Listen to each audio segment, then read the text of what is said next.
I always believed my engagement night would be one of the happiest moments of my life. I thought I was stepping into a future filled with love and family. But I was wrong. At the celebration dinner, my future mother-in-law opened a family scrapbook and showed a photograph that made my heart stop. It was a picture of a little girl who looked exactly like me. Same eyes. Same hair. Same birthmark. I could not speak. I could not breathe.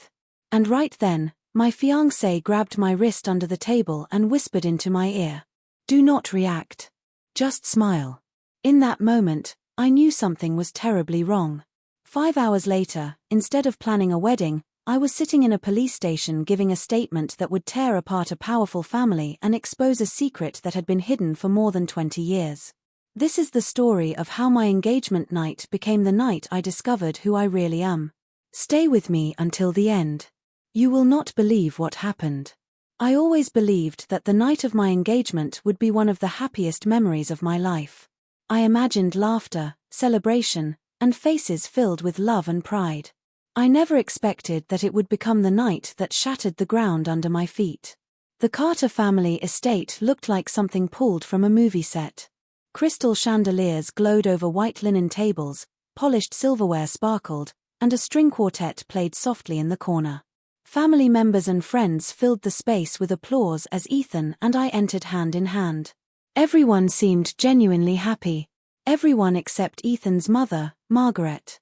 Margaret Carter stood near the head of the long dining table in an elegant red dress, smiling with something sharp hidden beneath it.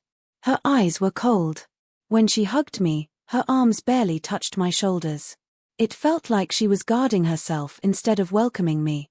Dinner began with polite conversation and shallow small talk. I tried to ignore the tightness in my chest, telling myself it was normal to feel overwhelmed. I looked at Ethan, hoping for reassurance, but he was unusually stiff, barely touching his food. Then it happened. Margaret lifted a large leather-bound scrapbook from beside her chair and tapped her fork against her glass. The room quieted instantly. Everyone looked toward her with anticipation. This family has a long and meaningful history, she said with a forced smile. And I think it is only right that Maya sees where she is joining. She opened the scrapbook and turned it toward me. Pages filled with photos of childhood birthdays, graduations, and family vacations slipped by. I smiled politely until she turned to a page that stole the breath from my lungs. There was a photograph of a little girl around 5 years old. Dark brown hair, soft green eyes, and a birthmark on her shoulder that looked exactly like mine. Not similar. Identical. The shape. The size. The placement. My heart pounded violently. The room spun slightly around me. Before I could speak, I felt Ethan's hand clamp hard around my wrist under the table. His grip was strong enough to hurt. He leaned in close to my ear and whispered so quietly I almost missed it. Do not react. Just smile. His voice was shaking. Not angry. Not controlling. Terrified. I forced my lips into something that looked like a smile while my stomach twisted painfully. My mind raced. Why did that child look exactly like me? Why did Ethan want me to pretend nothing was wrong? Margaret closed the scrapbook slowly, watching me too closely, like she was waiting for something. Like she wanted to see what I would do with that image. Ethan cleared his throat and stood abruptly. Thank you all for coming. Maya and I are grateful for your love and support. We should get home now. It has been a long day. The dinner had barely begun, but he was already ushering me away from the table. There was confusion in the room, whispered conversations, puzzled expressions.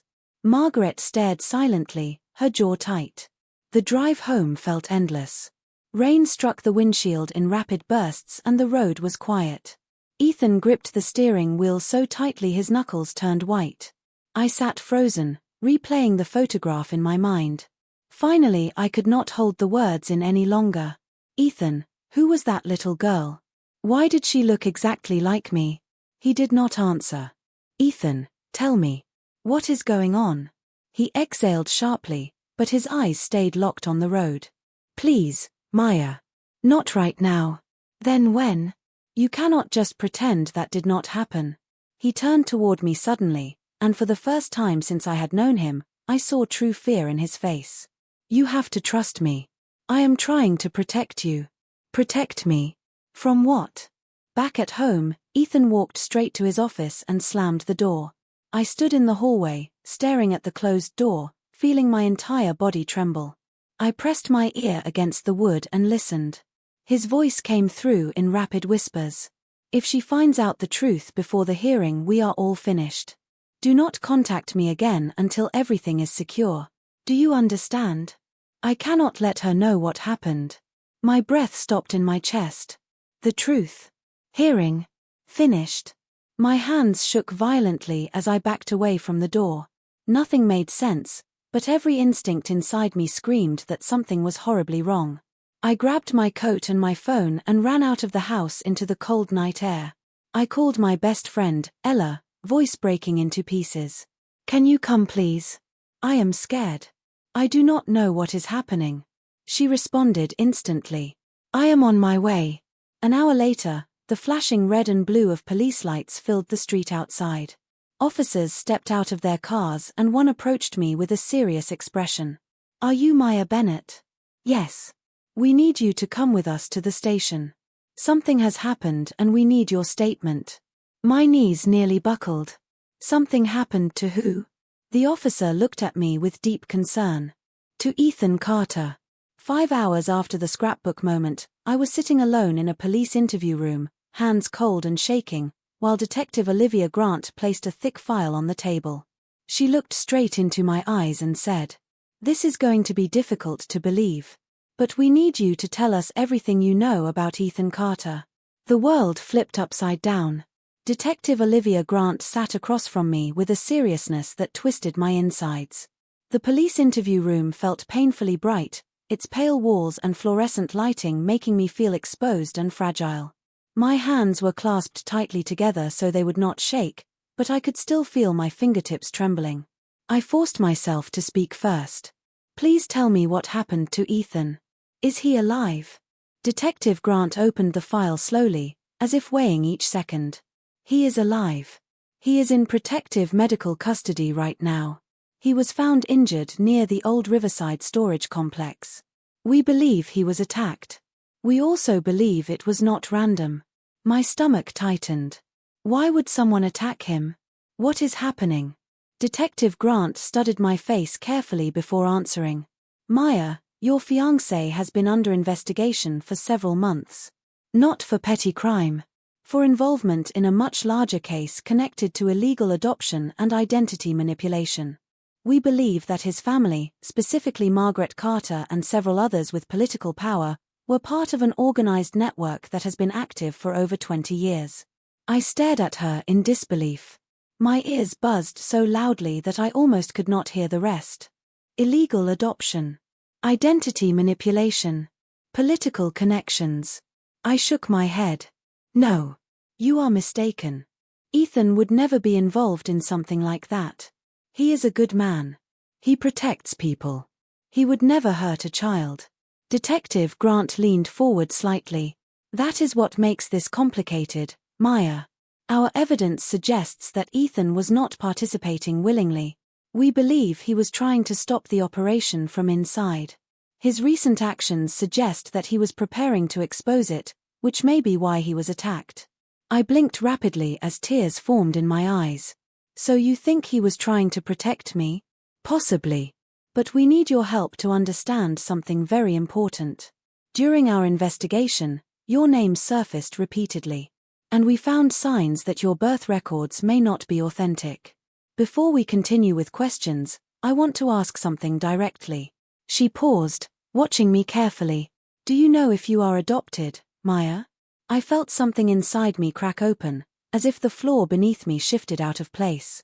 "No. I was never told anything like that. I grew up with my mother until she died when I was 15. I never questioned my birth or identity. I have no reason to believe it was false." Detective Grant opened another folder filled with documents. She slid a sheet across the table. It was a birth certificate. My birth certificate. Or at least, it looked like it. But there was something wrong. The hospital name was unfamiliar. The signatures looked blurred. There were uneven stamp marks. It looked forged. My voice scraped against my throat. What are you telling me? That my life is fake? That I am not who I think I am? Detective Grant spoke gently. We believe that you may have been one of the children taken through the Carter network. Swapped, sold, or relocated without legal records. The photo in the scrapbook may have been placed there intentionally. We think Ethan was trying to show you the truth without directly saying it. I pressed my shaking hands against my forehead, trying to steady my breathing. The room felt too small. Why would Margaret show me that scrapbook then? Why would she risk revealing the truth? Detective Grant's voice tightened. It appears that Margaret may have realized Ethan planned to expose everything at your engagement dinner. Showing the scrapbook may have been her way of warning him that she knew what he intended to do. A silent threat. The memory of Ethan gripping my wrist flashed through me again.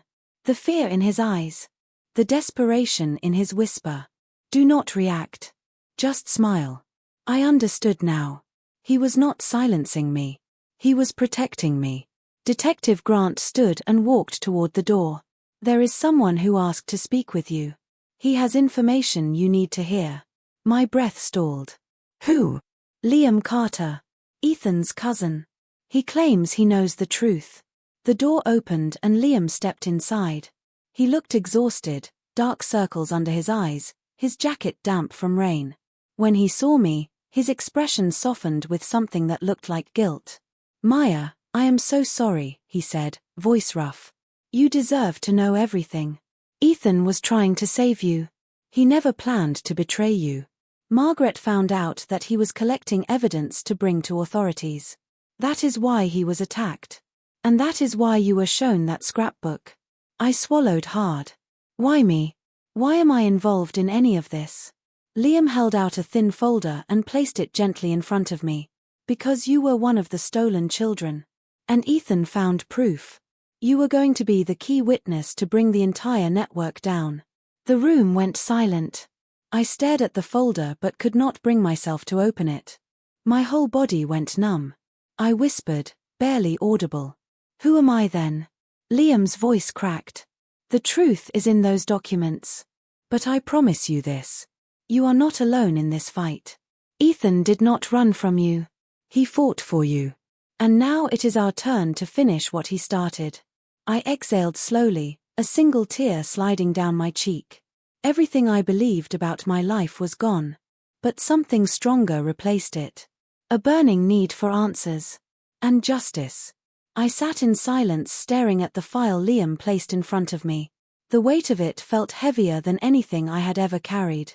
My hands hovered over the folder, but I could not bring myself to open it. I was afraid that once I saw the truth, I would never be able to return to the life I thought was mine. Liam watched me carefully, his expression filled with regret. Maya, you need to see what is inside. Ethan risked everything to collect these documents. He wanted to show you himself at the dinner tonight. But Margaret discovered his plan before he could speak. I lifted my eyes to his. How do you know all of this? Why are you helping me? Liam's voice softened. I found out about the operation a year ago. At first I did not believe the rumors. Then I saw the financial transfers and medical records. I confronted Ethan and he told me everything. He wanted to bring the truth to the police, but he needed proof and he needed a witness who could not be silenced.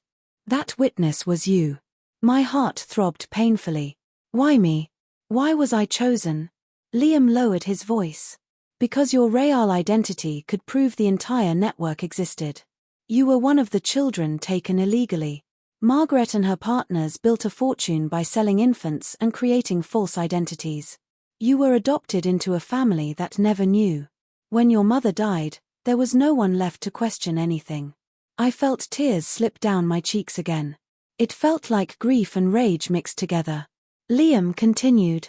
Ethan planned to announce the truth tonight.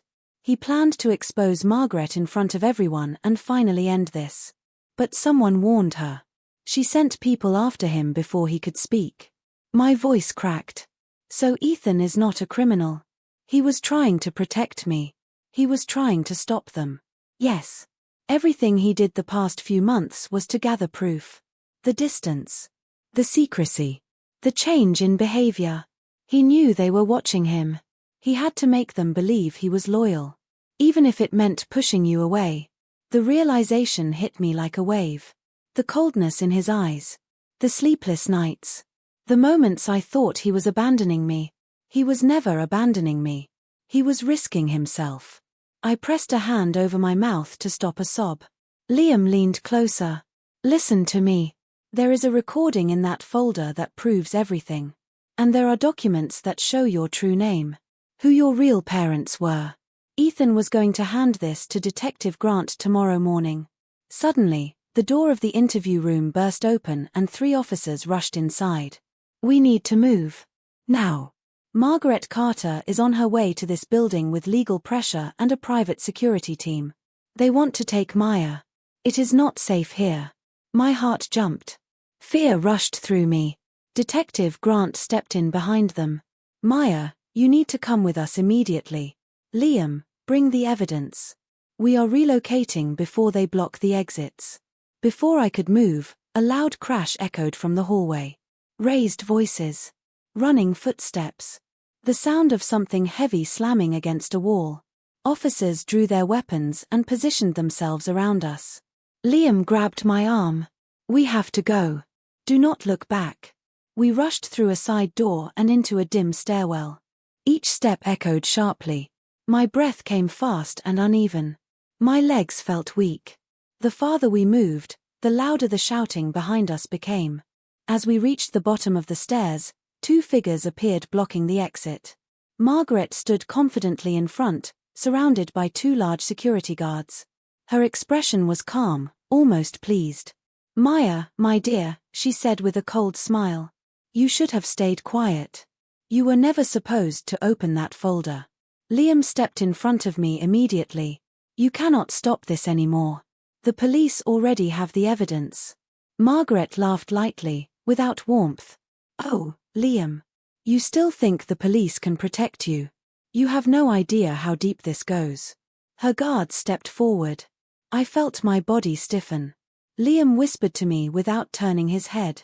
When I say go, run behind Detective Grant. She will get you out. Do not hesitate. For a moment, everything slowed. My heartbeat thudded loudly in my ears. I saw Margaret's eyes filled with something more dangerous than hatred. It was the look of someone who believed she could not lose. Then a loud voice shouted from behind us. Police search warrant. Drop your weapons right now. A flood of uniformed officers rushed into the stairwell, surrounding Margaret and her guards. She spun around, shock breaking across her face. Detective Grant stepped forward and spoke clearly. Margaret Carter, you are under investigation for conspiracy, medical fraud, illegal adoption, evidence destruction, and attempted kidnapping. Margaret's face twisted in anger. You fools have no idea who you are dealing with. Detective Grant nodded to her team. Take her. The guards resisted but were quickly restrained. Margaret screamed threats as officers dragged her away. You will regret this, all of you. I will not fall for this. You do not know what I am capable of. Her voice faded as she disappeared up the stairs.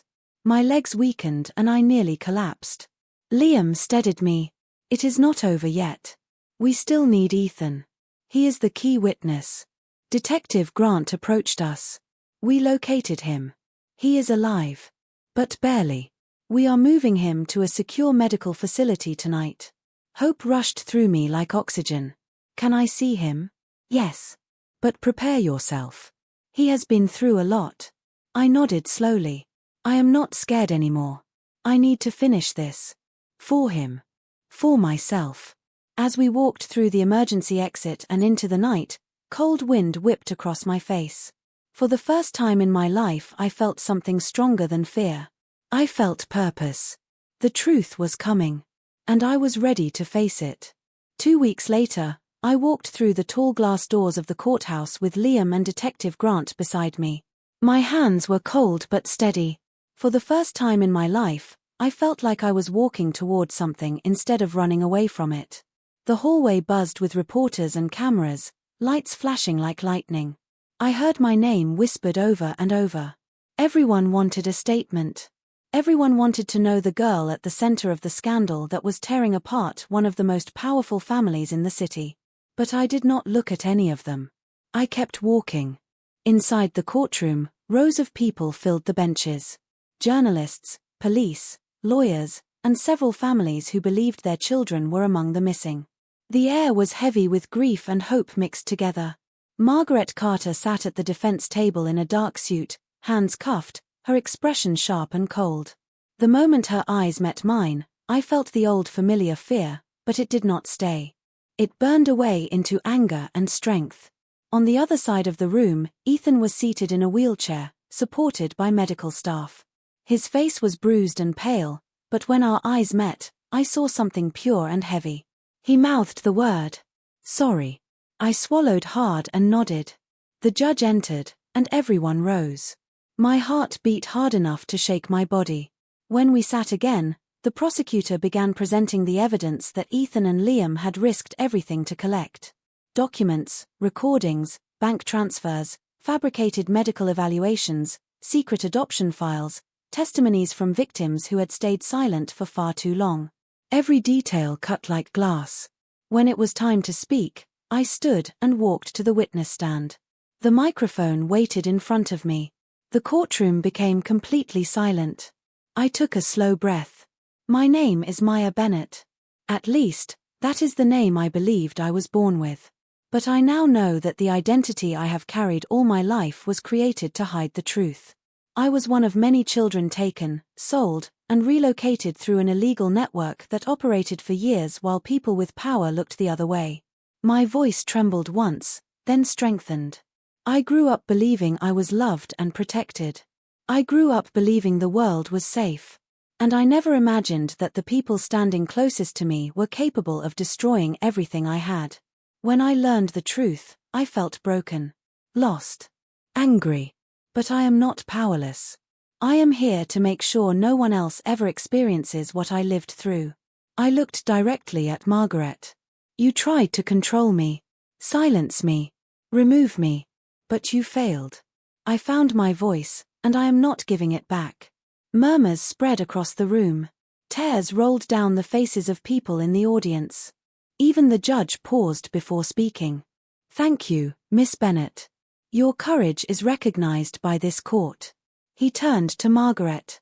Margaret Carter, based on the evidence presented, the court finds you guilty of child trafficking, conspiracy, fraud, identity tampering, and attempted obstruction of justice. You are sentenced to life in federal custody without parole. Margaret's face twisted with hatred. You foolish girl. You think you have won. You will never understand the consequences. I stood slowly, my voice firm and calm. Look at me. I am standing right here. I survived. And you lost. Officers pulled her away, still screaming threats as she disappeared through the doors. The heavy wooden doors shut behind her, and the sound echoed through the courtroom like thunder. It was over. The judge dismissed the court, and the room erupted in emotional release. Families cried. Reporters rushed forward.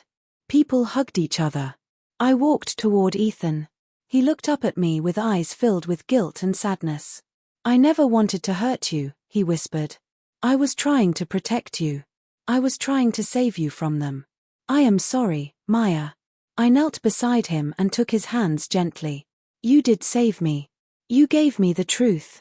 And the truth is what set us free. We sat quietly for a long moment, breathing in the silence of victory. Finally, I stood and walked out of the courthouse into the open sunlight. The sky was bright and warm. A soft breeze brushed my face. For the first time in my life, I felt light. I felt real. I looked up at the sky and whispered.